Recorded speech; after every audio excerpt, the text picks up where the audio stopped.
समझ नहीं पाए वो वाला। ठीक है, टेस्ट वाला क्वेश्चन जो है उसको कल करेंगे।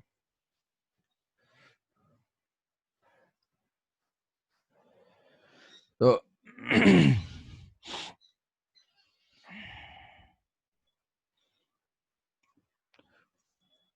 नेक्स्ट है तो ये था वर्क। वर्क के बाद हमारी एनर्जी। एनर्जी के लिए है mechanical energy.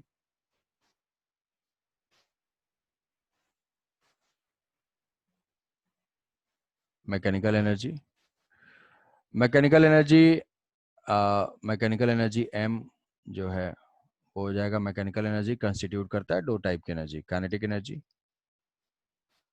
Kinetic energy and potential energy.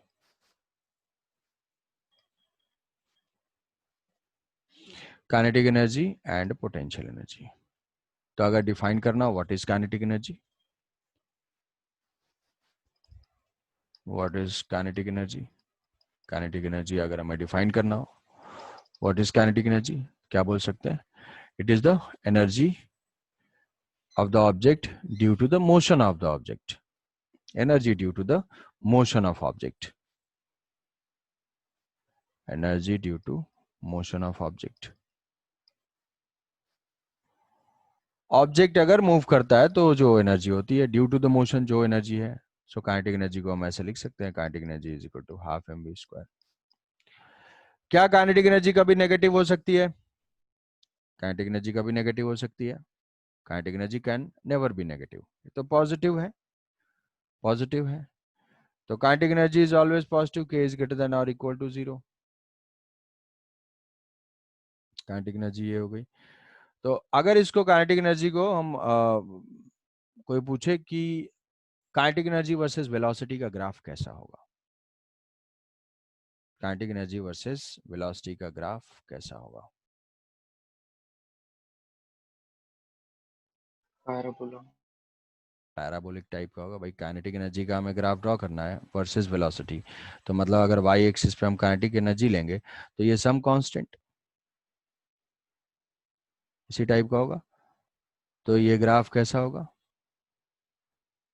इस टाइप का ओरिजिन से पास करेगा और ऐसा होगा।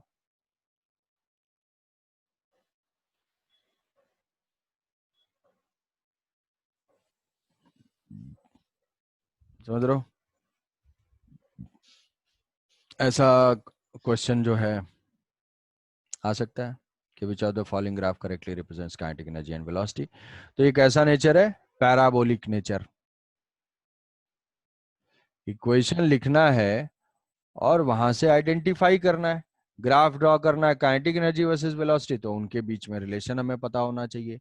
तो काइनेटिक एनर्जी वर्सेस वेलोसिटी ऐसे कर दिया, के इज इक्वल टू। अब इसको काइनेटिक एनर्जी वर्सेस मोमेंटम में क्या रिलेशन है, तो अगर इसको हम एक इक्वेशन और याद रखेंगे, half M V square into M divided by M, तो ये हो जाएगा M square V square, K is equal to M square V square divided by 2m। M square M V is what? M V is the momentum, so k is equal to p square divided by 2m, so k is equal to p square by 2m. What is the graph between kinetic energy and momentum? Kinetic energy and momentum same type का graph होगा। ये k is equal to p square मतलब y square, तो k versus p का graph भी कैसा हो जाएगा? Parabolic. Parabolic.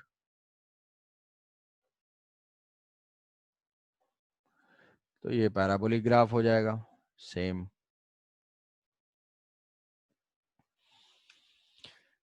Kinetic energy positive है, कोई ऑब्जेक्ट, ठीक है। तो ऐसे जो है छोटे छोटे पॉइंट्स आ सकते हैं, तो उसके लिए इक्वेशन देख के बता देना है।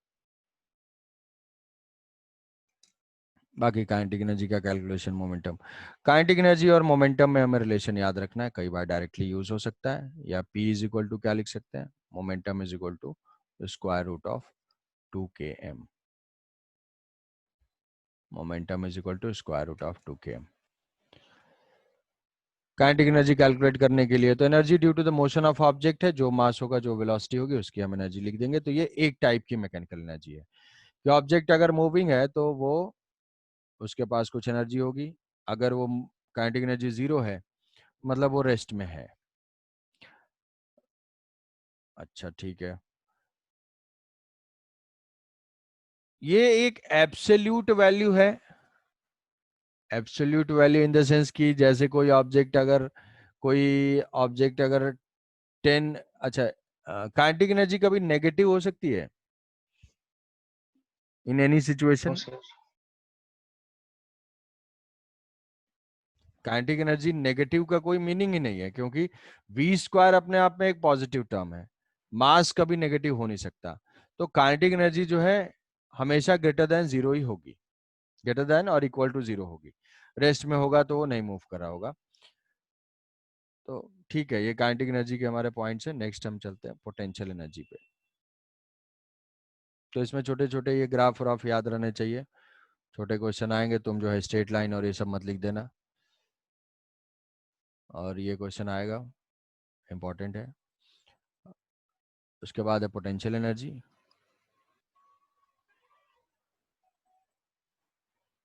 Potential energy is denoted by U. How can we define the potential energy? Potential energy कैसे define कर सकते हैं?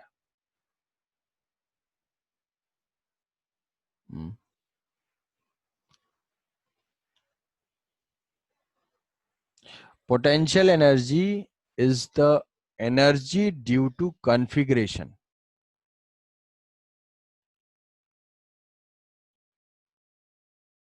Energy due to configuration or relative position. इसका मतलब क्या हुआ?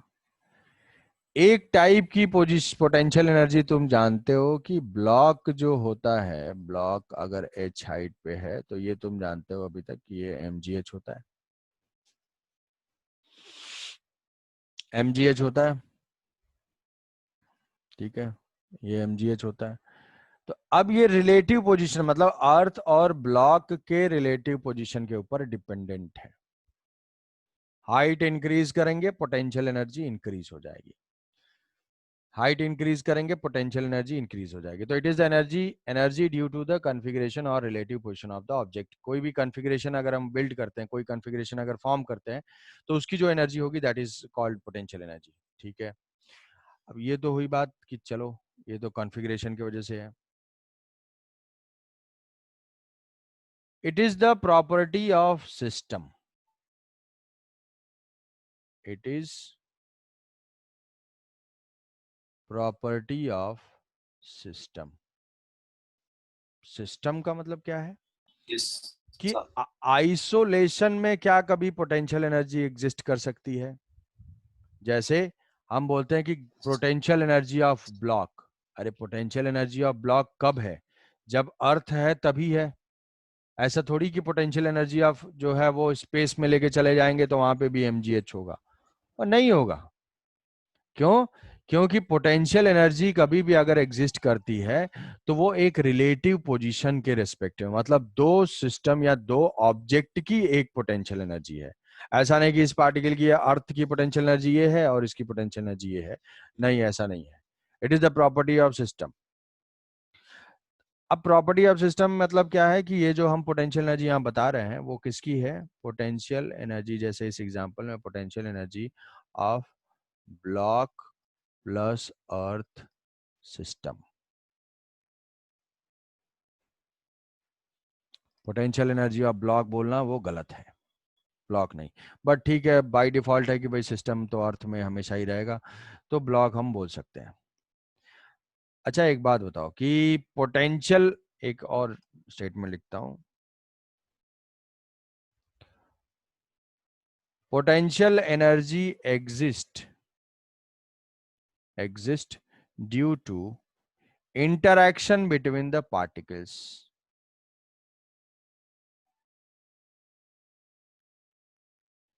particle or objects।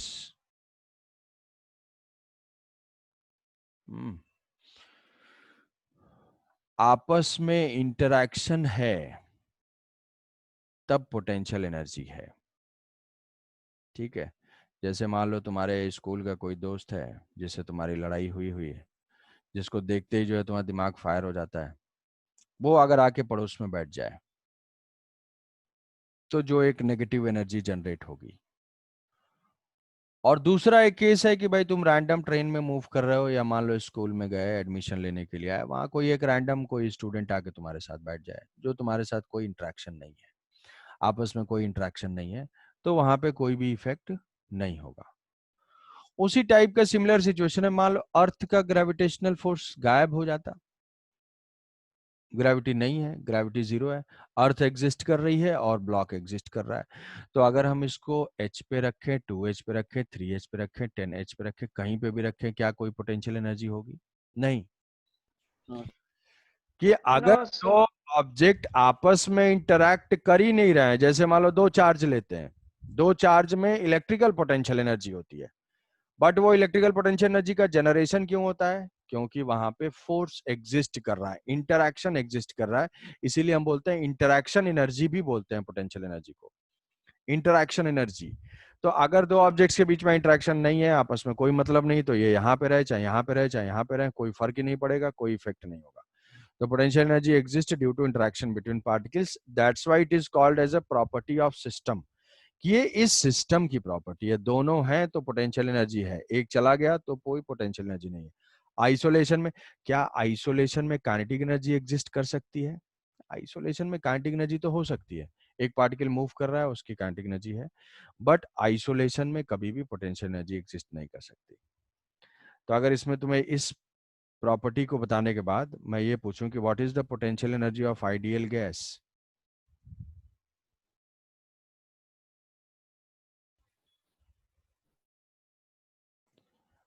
Ideal gas के मॉलिक्यूल्स क्या आपस में इंटरैक्ट करते हैं, आपस में कोई मॉलिक्यूलर फोर्स अप्लाई करते हैं? आइडियल गैस, जो आइडियल गैस जब हम मानते हैं तो ये मानते हैं, उसके हाइपोथेसिस में है कि ideal gas is the collection of non interacting particles. दो गैस के मॉलिक्यूल आपस में अट्रैक्शन या रिपल्शन कुछ नहीं करते हैं, कोई मतलब नहीं, कोई इंटरफेरेंस नहीं है। तो जब ये आपस में कोई इंटरैक्शन नहीं रखेंगे तो एक दूसरे के मोशन को अफेक्ट नहीं करेंगे, कुछ नहीं करेंगे। तो इसके वजह से इनका वॉल्यूम प्रेशर जो है हम इनको नॉन इंटरैक्टिंग मान के कर सकते हैं। तो जब नॉन इंटरैक्टिंग होगा, दो आइडियल गैस के मॉलिक्यूल्स आपस में ना अट्रैक्ट कर रहे हैं ना रिपेल कर रहे हैं, तो पोटेंशियल एनर्जी क्या हो जाएगी? Potential energy of ideal gas is zero. क्यों? क्योंकि देयर इज नो इंटरैक्शन कहीं पे भी। कहीं पे भी दो सिस्टम में अगर दो चार्ज पार्टिकल एक दूसरे को अट्रैक्ट या रिपेल नहीं कर रहे होते तो इलेक्ट्रिकल पोटेंशियल एनर्जी नहीं आती। अर्थ और ब्लॉक एक दूसरे को अट्रैक्ट रिपेल नहीं कर रहा होता तो ग्रेविटेशनल पोटेंशियल एनर्जी नहीं आती। मतलब जहां इंटरेक्शन वहां पोटेंशियल एनर्जी, जहां कोई इंटरेक्शन नहीं वहां कोई एनर्जी नहीं। ठीक है, सो इंटरेक्शन इक्वल टू एनर्जी। अब यहाँ पे जो भाई फोर्स प्रेजेंट है उस फोर्स के वजह से ही पोटेंशियल एनर्जी होती है, उस फोर्स के वजह से ही पोटेंशियल एनर्जी होती है। तो यहाँ पे ये सोचो कि जैसे हम इस रिलेशन को ग्रेविटेशन में थोड़ा सा बहुत अच्छे से डिराइव करेंगे, थोड़ा वहाँ पोटेंशियल एनर्जी को और डिफाइन करेंगे, डिराइव करेंगे किसी सिस्टम को। बट अभी के लिए अपने वर्क एनर्जी से रिलेवेंट चीजें देखते हैं कि जैसे मान लो कोई ब्लॉक अगर हम यहाँ से यहाँ मूव कराते हैं,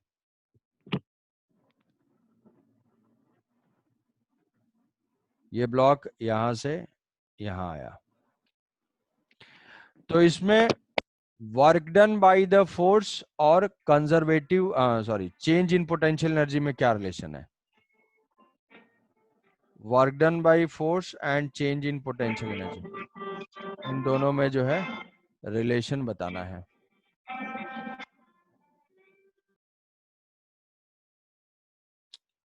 work done by this force and change in potential energy, change in potential energy क्या हो रही है?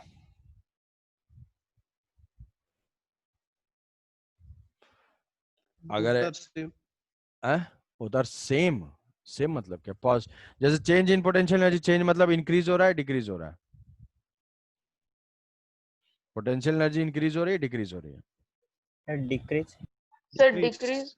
पोटेंशियल एनर्जी डिक्रीज हो रही है, पोटेंशियल एनर्जी डिक्रीज हो रही है, मतलब डेल्टा यू क्या है? डेल्टा यू नेगेटिव है। डेल्टा यू क्या है, वो नेगेटिव टर्म है, नेगेटिव टर्म है, डिक्रीज हो रहा है।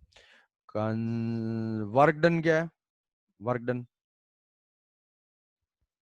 Work done by conservative force, या ये फोर्स जो है इस फोर्स का क्या हो जाएगा, वर्क डन पॉजिटिव है भाई, डाउनवर्ड अगर आ रहा है तो ग्रेविटी तो डाउनवर्ड फोर्स अप्लाई कर रही है, डिस्प्लेसमेंट डाउनवर्ड है, तो ये जो है वर्क डन पॉजिटिव है।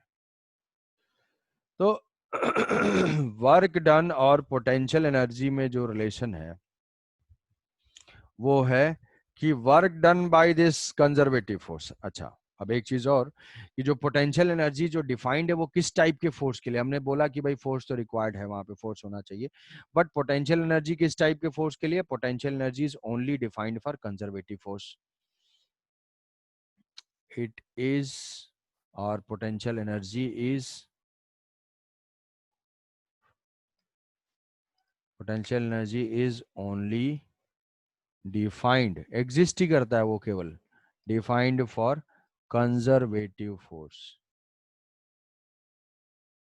मतलब फ्रिक्शन की कोई पोटेंशियल एनर्जी नहीं होगी, विस्कोसिटी की कोई पोटेंशियल एनर्जी नहीं होगी, जितने कंजर्वेटिव फोर्स हैं, ग्रेविटेशन है, इलेक्ट्रिकल है, स्प्रिंग है, तो ये सारे केस में हम पोटेंशियल एनर्जी उनके लिए डिफाइन करते हैं, पोटेंशियल एनर्जी फाइंड करते हैं।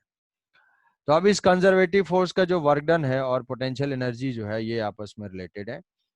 Work done by conservative force is equal to minus of delta U, कि अगर ये नेगेटिव होगा तो ये पॉजिटिव होगा, ये अगर नेगेटिव होगा तो ये पॉजिटिव होगा, कि ब्लॉक ऐसे नहीं आके अगर अपवर्ड डायरेक्शन में जाता तो work done by conservative force negative होता, but change in potential energy क्या होती, पॉजिटिव होती।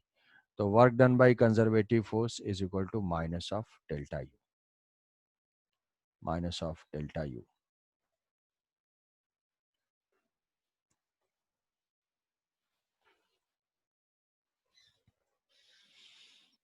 कि चेंज इन कंजर्वेटिव फोर्स के वर्क डन और चेंज इन पोटेंशियल एनर्जी में ये रिलेशन है, और हम इसको वर्क डन में इसको डिफरेंशियल फॉर्म में लिख सकते हैं, D W is equal to minus of D U, small work done is equal to minus of D U. तो जो हमारे पॉइंट्स हैं वो पॉइंट स्पेशल क्या क्या पॉइंट्स हैं, सारे पॉइंट्स बिल्कुल याद रखने हैं इसको, कि it is energy due to the configuration, it is the energy of system, it exist due to the interaction, और it only exists for conservative force. Work done by conservative force is equal to negative of change in potential energy, potential energy में change, negative potential energy।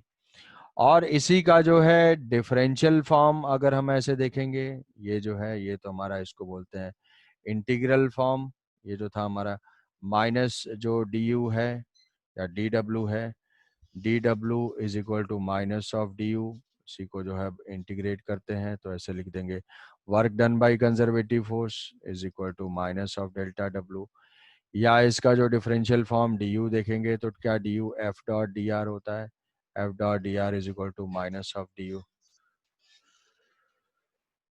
और इसको लिखते हैं F is equal to this conservative force is equal to minus of D U by D r.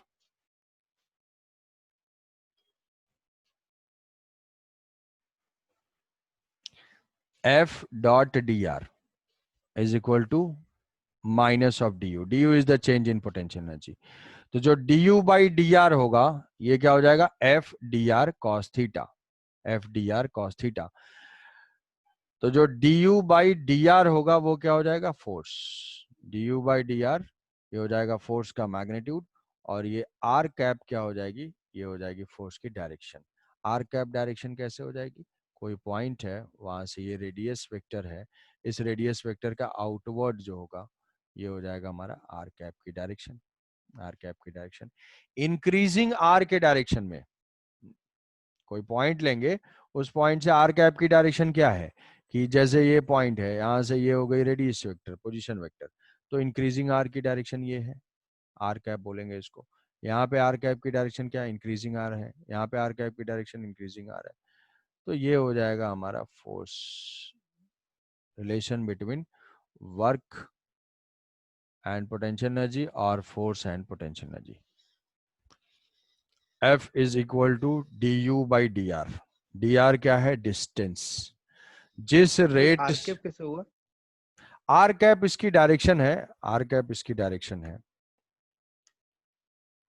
R cap direction in the sense, देखो ऐसे देख लो, जैसे मान लो कि कोई फोर्स यहाँ पे एग्जिस्ट कर रहा है, ये फोर्स एग्जिस्ट कर रहा है और हमारा है F dot d r is equal to minus of D U. तो एफ डॉट डी आर है, मान लो हम उसी डायरेक्शन में डिस्प्लेस हुए, फोर्स के डायरेक्शन में हम गए, तो फोर्स के डायरेक्शन में गए तो क्या लिखेंगे, F d r cos 0 degree is equal to minus d U. ठीक है, F dot d r is equal to minus d U. अब यहां से एफ क्या हुआ, F is equal to minus d U by D r, ये हुआ force. Force किस डायरेक्शन में है, क्योंकि फोर्स के डायरेक्शन में ही जा रहे हैं, मतलब हम आर के डायरेक्शन में ही जा रहे हैं, तो फोर्स तो ये रेडियली आउटवर्ड है, फोर्स के डायरेक्शन में ही गया, मतलब ये तो रेडियली आउटवर्ड क्या हो जाएगी, आर कैप के डायरेक्शन में है। समझ रहे हो ये, इस रिलेशन को यस सर। कि एग्जैक्टली जो है डिफरेंशियल फॉर्म और इंटीग्रेशन इंटीग्रल फॉर्म हमें याद करना होगा इसको, और इसका एग्जैक्ट डेफिनेशन जो है ये, कि तुम्हारे दिमाग में अगर ये आ रहा होगा कि सर ये कैसे हो गया, तो वहां पे एग्जैक्ट पोटेंशियल एनर्जी के बारे में एक बार थोड़ा सा रिविजिट करेंगे, ग्रेविटेशनल पोटेंशियल एनर्जी के लिए चैप्टर ग्रेविटेशन में, और वो ग्रेविटेशन और इलेक्ट्रिकल ये दोनों जो है सेम हो जाएगा। एज ऑफ नाउ केवल हम इसको वेरीफाई करके याद रख सकते हैं कि वर्क डन बाय कंजर्वेटिव अगर पॉजिटिव होगा, कंजर्वेटिव फोर्स का वर्क पॉजिटिव होगा तो पोटेंशियल एनर्जी डिक्रीज होगी, पोटेंशियल एनर्जी इंक्रीज होगी तो वर्क उसका नेगेटिव होगा। तो वर्क और पोटेंशियल एनर्जी में ये रिलेशन है, और फोर्स और पोटेंशियल एनर्जी में ये रिलेशन है, ये दो पॉइंट्स हैं पोटेंशियल एनर्जी से रिलेटेड। सर बोलो।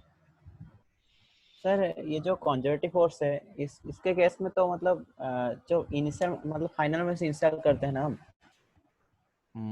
हाँ, वर्क के लिए हाँ फाइनल माइनस इनिशियल करते हैं, यस। तो इसमें जो डायरेक्शन दिखाना जरूरी है। डायरेक्शन, फोर्स एक वेक्टर क्वांटिटी है ना, फोर्स एक वेक्टर क्वांटिटी है, तो वो कंजर्वेटिव फोर्स की डायरेक्शन किधर होगी, तो वो डायरेक्शन इस इक्वेशन में हम लिखेंगे आर कैप के along, d U by D r, F is equal to minus d U by D r, r cap. ठीक है, कि जो सर भी और है, एक सर, हाँ बोलो, जैसे यहाँ पे देखो भाई, वही बोल रहा हूँ, जैसे मान लो यहाँ पे ये है हमारा कोई पॉइंट, और फोर्स की कोई डायरेक्शन है, फोर्स की कोई डायरेक्शन, फोर्स की एक डायरेक्शन है, मान लो फोर्स की ये डायरेक्शन है, तो मैं ऐसे रेडियस ऐसे ले रहा हूँ, और डिस्प्लेसमेंट भी मेरा इसी डायरेक्शन में है, फोर्स की डायरेक्शन ये है, तो एफ डॉट डी आर क्या हो जाएगा, F d r cos 0 degree is equal to minus of D U, ये तो वर्क डन से हम लिख सकते हैं। तो यहाँ जो फोर्स का मैग्नीट्यूड आएगा that is equal to D U by D r, मतलब फोर्स का मैग्नीट्यूड क्या है, d U by D r, change in potential energy with distance, change in potential energy with distance, जिसको हम बोलते हैं पोटेंशियल ग्रेडियंट। कहोगे क्या चला है, ग्रेडियंट वर्ड का मतलब है कि variation of anything with respect to distance. जैसे मान लो रोड पे चल रहे हो, टेम्परेचर आगे जा रहा है तो डिक्रीज हो रहा है, तो हम बोलेंगे टेम्परेचर ग्रेडियंट है। कोई ऑब्जेक्ट है, धीरे धीरे उसकी वेलोसिटी धीरे धीरे डिस्टेंस पे जाके डिक्रीज होती जा रही है, तो हम बोलेंगे वेलोसिटी ग्रेडियंट है। मैग्नेटिक फील्ड, इलेक्ट्रिक फील्ड, जितनी भी क्वांटिटीज हैं, अगर वो डिस्टेंस के साथ वेरी कर रही हैं तो उसके लिए हम यूज करते हैं वेरिएंट, ग्रेडियंट वर्ड, ग्रेडियंट। यहाँ पे पोटेंशियल की बात करें, पोटेंशियल ग्रेडियंट, फील्ड की बात करेंगे, फील्ड ग्रेडियंट, टेम्परेचर की बात करेंगे, टेम्परेचर ग्रेडियंट। तो ये जो d U by D r है वो है पोटेंशियल ग्रेडियंट। तो ये तो हो गई हमारी magnitude, magnitude F is equal to minus d U by D r, but direction किधर है, डायरेक्शन है इसकी आर कैप के डायरेक्शन में। अमलान क्या बोल रहा हो? सर एक और है सर, ये टेंशन इसके पोटेंशियल एनर्जी में डिफाइन हो सकता है। टेंशन, टेंशन का एज सच मतलब देखो, पोटेंशियल एनर्जी के लिए तो एक स्पेस, टेंशन क्या है, वो तो लोकलाइज्ड फोर्स है, मतलब जैसे इंटरैक्शन होना चाहिए, तो हम ऐसा नहीं बोल सकते एग्जैक्टली कि टेंशन, टेंशन का क्या ग्रेविटेशनल पोटेंशियल एनर्जी क्या होगी, वो तो फील्ड होना चाहिए ना, आसपास कुछ होना चाहिए जिसमें वो जनरेट हो। तो ऐसा नहीं कि कंजर्वेटिव फोर्स अगर आता है कहीं पे तो वो फील्ड होगा ही होगा उसमें, बट डिफाइन करते हैं, तो कांस्टेंट फोर्स से वर्क डन तो सेम आ जाता है, कंजर्वेटिव बोल सकते हैं, बट टेंशन नहीं होगा। ब्रॉडर टर्म यस एक सर। जनरल टेंशन नहीं होगा, फ्रिक्शन नहीं होगा, नॉर्मलाइजेशन नहीं होगा।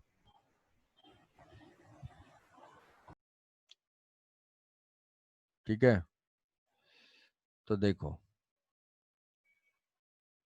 ये तो वही हमारे पोटेंशियल एनर्जी की डेफिनेशन। पोटेंशियल एनर्जी की डेफिनेशन, पोटेंशियल एनर्जी के जो की पॉइंट्स हैं, की पॉइंट्स हमारे यही हैं, इसको याद रखना है। It is due to it is due to the conservative force के लिए डिफाइंड है, ये सिस्टम की प्रॉपर्टी है। ये सारे पॉइंट जो है याद रखने हैं। अब जैसे यहाँ पे देखो, इसको मैं अप्लाई करता हूँ ऐसे कि conservation of mechanical energy, conservation of mechanical energy, mechanical energy में हमारे कौन कौन से, काइनेटिक एनर्जी और potential energy. Conservation of energy, conservation of mechanical energy, तो work done by all forces is equal to change in kinetic energy. ज्यादा heavy नहीं है, बस कम ही है। Work done by all forces equal to change in kinetic energy. अब जितने भी टाइप के फोर्स हैं, जितने भी टाइप के फोर्स हैं उसको हम डिफाइन कर देते हैं, डिवाइड कर देते हैं, conservative force and non conservative force. हमारे जितने भी फोर्सेस एक्ट कर रहे हैं उसको हम दो पार्ट में डिवाइड कर सकते हैं, कंजर्वेटिव नॉन कंजर्वेटिव। तो हो गया डिवीजन। अब कंजर्वेटिव जब है तो प्लस यहां पे क्या लिखेंगे, इसको minus delta U. Work done by conservative is equal to negative of change in potential energy. तो जो work done by non conservative होगा that is equal to delta K plus delta U. अगर mechanical energy conserved है, या हम इसको बोल सकते हैं क्या, this is equal to change in total mechanical energy delta E, where E is the total mechanical energy, kinetic plus potential, total mechanical energy delta E. तो किसी भी सिस्टम की टोटल एनर्जी और मैकेनिकल एनर्जी कब conserved होगी या constant होगी, when this term equal to zero, when work done by non conservative. Non conservative कौन से होते हैं, नॉन कंजर्वेटिव में जो ब्रॉड कैटेगरी है वो फ्रिक्शन टाइप का। when work done by non-conservative forces is zero, then work done by non-conservative force is zero, then initial mechanical energy is equal to final mechanical energy, या बोल सकते हैं conservation of mechanical energy is, conservation of mechanical energy is applicable or valid। कि mechanical energy, हमारे दिमाग में क्या feeling आती है कि भाई कंजर्वेशन ऑफ मैकेनिकल एनर्जी जो है वो तो बहुत हमेशा वैलिड है। जब वर्क एनर्जी थ्योरम हम लोग सुनते हैं, सोचते हैं, तो ऐसा लगता है यार वर्क एनर्जी थ्योरम तो ये तो थ्योरम है, वो कंजर्वेशन ऑफ मैकेनिकल एनर्जी है वो तो बहुत ब्रॉड टर्म है, हर जगह जो है अप्लाई करते हैं, कंजर्व कर दो, कंजर्व कर दो, ये कर दो, वो कर दो। लेकिन यहां से हमें समझ में आएगा कि conservation of mechanical energy is a special case of work energy theorem. मतलब बड़ा कौन है, बड़ा है work energy theorem. conservation of mechanical energy is the special case of, conservation of mechanical energy is a special case of work energy theorem। Work energy theorem का एक specialised case है, कब, जब नॉन कंजर्वेटिव फोर्स का work done zero हो। मतलब क्या हम यही बोल देंगे कि जब भी फ्रिक्शन एक्ट करेगा हम कंजर्वेशन ऑफ मैकेनिकल एनर्जी नहीं अप्लाई कर सकते? ऐसा नहीं है। जब भी फ्रिक्शन एक्ट करेगा तब हम, फ्रिक्शन एक्ट करना इंपॉर्टेंट नहीं है, उसका वर्क जीरो होना इंपॉर्टेंट है। जैसे स्टैटिक फ्रिक्शन अगर है, स्टैटिक फ्रिक्शन सोचो, स्टैटिक फ्रिक्शन का वर्क डन क्या होता है पूरे सिस्टम के ऊपर, जीरो, क्योंकि भाई पॉइंट तो जीरो। डिस्प्लेस नहीं हो रहा है ना। तो वैसे केसेस में भाई ऐसा कुछ स्टेटमेंट आ गया कि यार अगर friction is present in the system then we cannot conserve mechanical energy, ऐसा नहीं है। फ्रिक्शन हो तो मुझे कोई फर्क नहीं पड़ता है, वो वर्क कुछ ना करे, अगर उसका वर्क जीरो होता है, फ्रिक्शन का वर्क अगर जीरो है, तब तक कोई प्रॉब्लम नहीं है। तो स्टैटिक के केस में भी फ्रिक्शन में be present, still we can conserve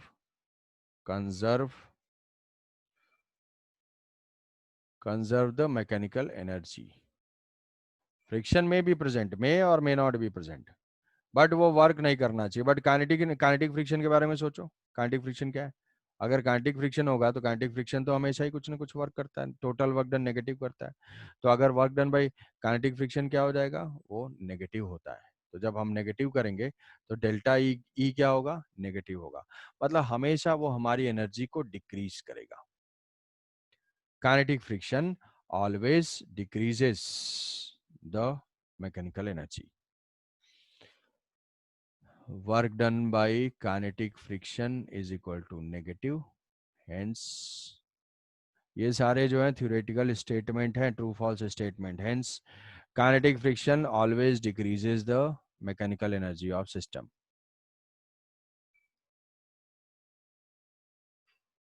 Kinetic friction always decreases the mechanical energy of system. Kinetic energy हमेशा mechanical energy of the system को डिक्रीज करेगी। स्टैटिक फ्रिक्शन जो है कोई ज़रूरी नहीं है, स्टैटिक फ्रिक्शन हो तब भी जो है हम work energy theorem apply, conservation of mechanical energy apply कर सकते हैं। वर्क एनर्जी थ्योरम जो है बड़ा है, लार्ज स्टेटमेंट है, और उसका एक स्पेशल केस है कंजर्वेशन ऑफ मैकेनिकल एनर्जी। तो हमें ज़्यादा जो है कंजर्वेशन ऑफ मैकेनिकल एनर्जी पे भरोसा नहीं करना है। बहुत सारे केस में जहाँ पे सिर्फ कंजर्वेटिव फोर्स प्रेजेंट है, भाई ग्रेविटी है, इलेक्ट्रिसिटी है, स्प्रिंग है, वैसे केस में हम conservation of mechanical energy easily apply कर सकते हैं। बट अगर फ्रिक्शन विक्शन आ गया, वर्क आ रहा है, हमसे इग्नोर हो जा रहा है, तो उससे जो है कंजर्वेशन ऑफ मैकेनिकल एनर्जी जो है वो गलत हो जाएगा। तो आज इतना ही रखते हैं। ये आज के सारे थ्योरेटिकल डिस्कशन थे और बहुत इंपॉर्टेंट कंक्लूजन है आज। इसको अपने नोट्स में, कॉपी में, जहाँ पे भी है, या जो पीडीएफ रख रहे हो उसको फिक्स करके बिल्कुल रख लेना है कि बहुत सारे क्वेश्चन आते हैं इसके ऊपर, कॉन्सेप्चुअल क्वेश्चन। पोटेंशियल एनर्जी के बारे में अलग अलग स्टेटमेंट दिया हुआ है, उससे जो है बताओ। फिर मैकेनिकल एनर्जी के बारे में स्टेटमेंट दिया हुआ है, ये बताओ वो बताओ। फ्रिक्शन प्रेजेंट है तो मैकेनिकल एनर्जी कंजर्व्ड है या नहीं? Mechanical energy is conserved means friction is totally absent. ऐसा नहीं है, फ्रिक्शन हो कोई प्रॉब्लम नहीं है, वर्क जीरो होना चाहिए बस। किसी भी टाइप का फोर्स एक्ट कर रहा है कोई प्रॉब्लम नहीं है, वो जब तक वो वर्क नहीं कर रहा है। वर्क करेगा तो प्रॉब्लम है। ठीक है, तो चलो आज इतना पे ही एंड करते हैं, है ना? और टेस्ट में अगर कुछ है